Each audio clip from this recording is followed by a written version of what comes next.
এটা হলো আমাদের প্রবাসীদের জীবনী।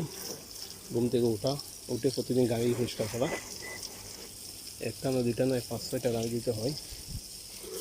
তো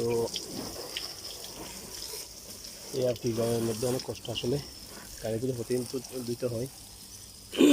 এবং আবেদীরা আসে চেক করে, দেখে কিছু আছে কিনা, কোনো বালু আছে কিনা, এটা দোয়ার পরে যে বলে এদিকে এই সমস্যা, এদিকে এই সমস্যা, এদিকে এই সমস্যা। এটা হলো ওদের স্বভাব আসলে।